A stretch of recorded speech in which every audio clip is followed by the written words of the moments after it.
A Vantagem Injusta dos Introvertidos. Eu sou o Lige e hoje a gente vai assistir um vídeo aqui do Dr. K, do canal Healthy Gamer, e ele vai falar um pouco sobre as vantagens de ser introvertido, as vantagens injustas que os introvertidos têm. Hey y'all, I'm Dr. K. I spent years studying to become a monk, but wound up becoming a psychiatrist. And today I want to teach you about how to keep your motivation from leaking away. In the society that we live in today, we oftentimes think that introverts are at a disadvantage. And a lot of the introverts that I've worked with struggle to try to become extroverts. But the cool thing about this is that they actually have a very natural advantage at sort of cultivating motivation. And we're going to teach you that principle today. If you're ready to take... É muito interessante, né? Porque ele já falou de cara aqui que os introvertidos, eles têm um sistema de motivação um pouco diferente das pessoas que são mais extrovertidas. Então, um extrovertido natural, ele precisa do exterior para motivar ele. Enquanto um introvertido, ele consegue trazer essa motivação do interior, porque ele está focando a sua atenção direcionando para o interior, ele consegue fazer isso a sua motivação. E é interessante porque não são só os introvertidos que conseguem fazer isso, né? Todo mundo consegue, porque todo mundo tem partes introvertidas. Então, canalizando e focando essas coisas para o interior, a gente consegue ter uma motivação mais intrínseca. Então, vamos aprender dos introvertidos aqui pelo Dr. K. The next step on your mental health journey, check out Dr. K's guide. It's an immersive resource that distills over 20 years of my experience laid out in a way that is tailored to your needs. So if you're ready to better understand your mind and take control of it, check out the link in the description below. If we want to understand how to cultivate motivation, we're actually going to start in India. So I was studying with a tantric guru who initiated me into a secret mantra or mantra. And one of the key things that they sort of did when they initiated me is they said, keep this secret. And they said that if you ever tell anyone what your mantra is, the power of the mantra will diminish. But as you keep chanting it and you sort of cultivate the mantra within you, its power will grow and you will start to see a lot of material success and spiritual success. Exatamente. Dá para ver aqui que o Dr. K está fazendo uma conexão com um mantra indiano que ele foi dado com o poder dos introvertidos, né? Porque ele disse, se você revelar esse mantra para alguém, você vai perder todo o poder desse mantra. Então, você precisa manter isso secreto. Então, é a mesma coisa para os introvertidos. Você precisa cultivar esse mundo interno, secreto. So at the time, I was failing out of college, had like less than a 2.0 GPA, had no money at all. And over time, I sort of noticed that I kind of became more and more successful. And even today, I wonder about whether that mantra was actually responsible for this. For the record, I still chant the mantra today, and I haven't really told anyone what it is. So whether the mantra is real or whether I'm harnessing the energies of the universe, whatever, today what I'm going to share with you is that principle translated into science, because this is actually scientifically true as well. If someone has been traumatized, like let's say they were abused, they carry that trauma within them. And what we know clinically is if we can get them to vent that trauma, the energy within diminishes. So as someone goes to psychotherapy and as they talk about their trauma, essentially there's stuff that's stored in here which gets vented out. Que é a história de suprimir as suas emoções ou qualquer coisa, né? Se você suprimir isso e não expressar, isso vai corroer você por dentro, vai ficar acumulando ali até uma hora que você precisa expressar para realmente deixar isso sair. As we vent our negative emotions, as we talk about that trauma, as we're honest and authentic, and as our therapist creates a non-judgmental space where they're compassionate with us and we can share our shame and our negative emotions, what starts to happen to the traumatic individuals? That shame and that negativity that used to control their life stops controlling their life. This is literally the evidence-based approach of psychotherapy. That what psychotherapy tries to do is take negativity within you and have you vocalize it externally.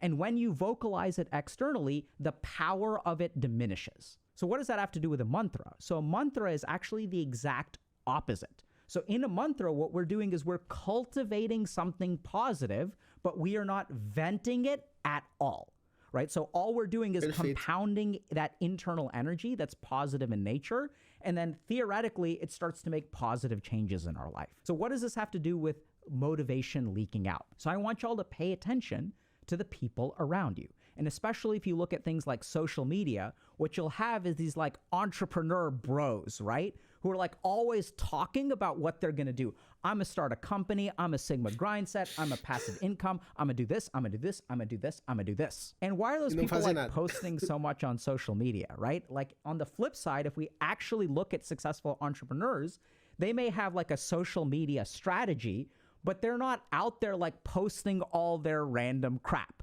The people who are actually starting and running successful companies aren't talking about it all the time. And what this sort of leads into is this core principle that when you talk about something, you will end up diminishing your internal energy. And there's more scientific evidence to kind of back this up.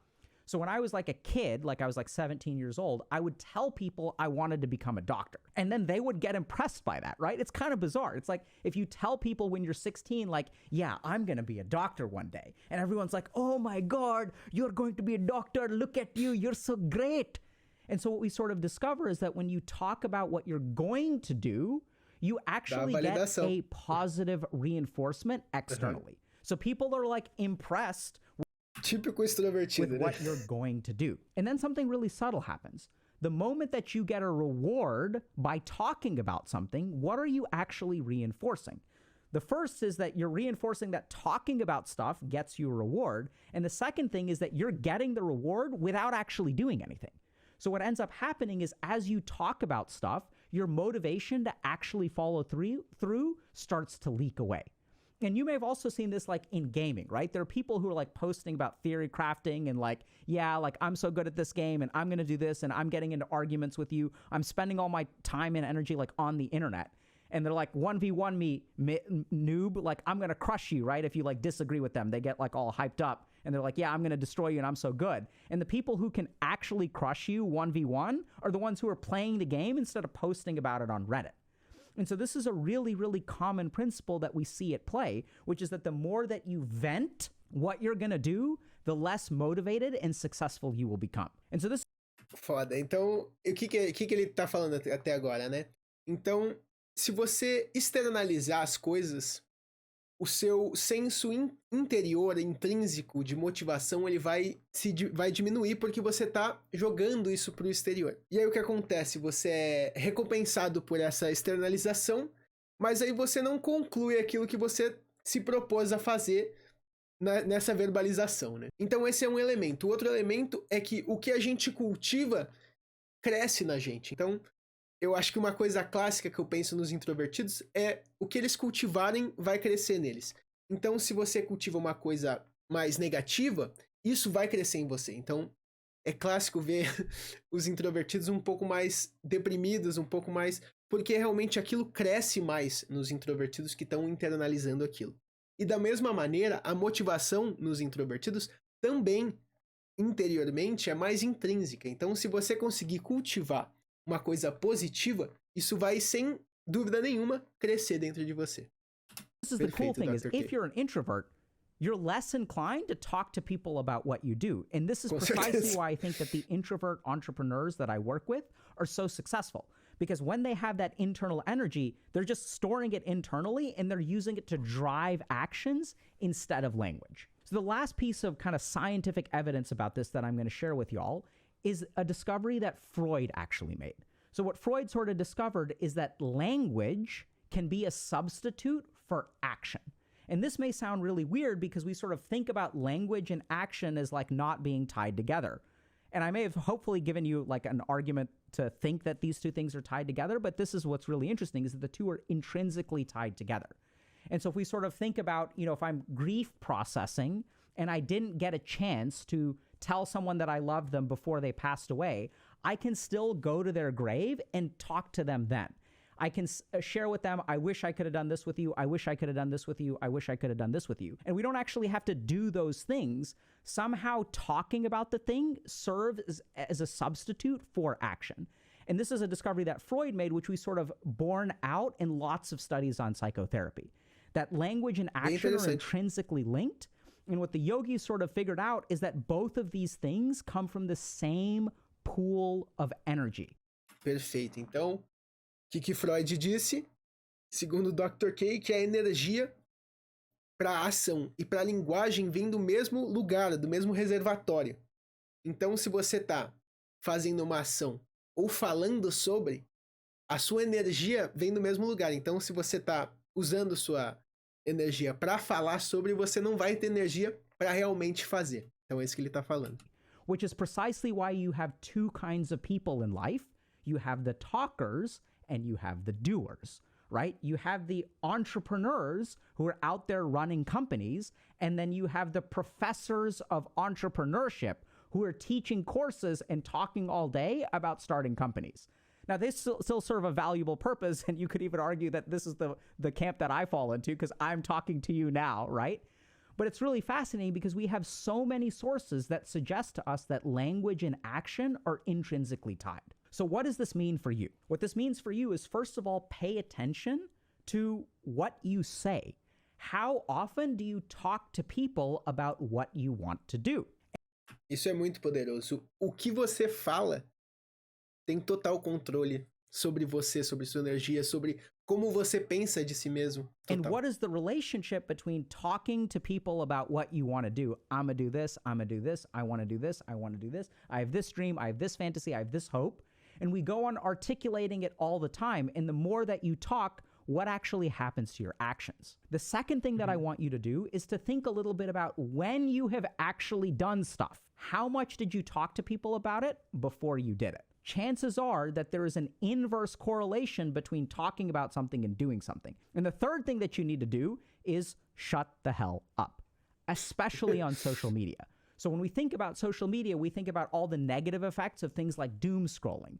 But if you post a lot of crap on social media instead of doing it, or talk to people about what your hopes and dreams are, literally all you need to do is shut the hell up. Now, I'm not saying that you shouldn't talk to people if there's a particular goal in mind, and we'll talk about that in a second. But what I really want y'all to do is, if you have a particular goal, do not tell a soul. If you want to write a book, do not tell anyone that you're writing a book. Keep that energy within you. Don't vent a single ounce of it. Foda. Don't vent a single milliliter of that energy. If you have a goal, let it compound within you. Okay, but how am I supposed to keep this secret forever? You can absolutely talk to people, but this is where you have to be very intentional about the scope and length of who you're going to talk to and how much you're going to talk to people about it.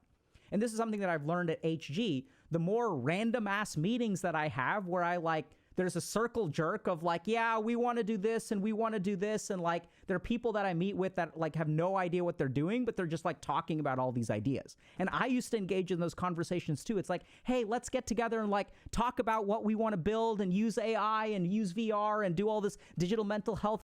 Fala, não faz nada. Crap and gamification. And the more people that they're just talking about random crap, they don't actually do anything. So now when I have a conversation, I am engaging in a very scoped conversation. I'm talking to this person about this thing for this purpose. Não é muito abrangente, né? É muito focada. I try to keep the conversation at a minimum, and in the back of my mind, I know that every word I say in this conversation is going to deplete my motivation. So the conversation comes at a cost. Então, todas as interações que você tem, mesmo ações ou falas, elas vão consumindo a sua energia. Então, dedicando a uma coisa, você está tirando necessariamente da outra. And the more that you start to realize that, your communications will be focused. Now, the only time I'm going to meet with people and talk to people is when the benefit is clear and outweighs the cost of venting my motivation. So if y'all find that your motivation is leaking away, you should use this tantric principle of keeping the positive stuff within you. Let it compound, let it build up, let that pressure of positivity build up, and then channel it into action instead of words. And on the flip side, recognize that there is a shared pool of energy between talk and action, which is precisely why there are talkers or doers. You never have both. And this is why if you just simply stop talking, which is naturally what introverts want to do, lean into that, right? And the less you talk, the more you will be able to accomplish. Foda. Dr. K é foda. Então esse foi o Dr. K explicando a vantagem injusta dos introvertidos. Eu sou o Lige, se inscreve no canal se você gostou desse vídeo. Se inscreve também no canal do Dr. K, Healthy Gamer Didi, eu vou deixar um comentário aqui. Muito obrigado e até o próximo vídeo.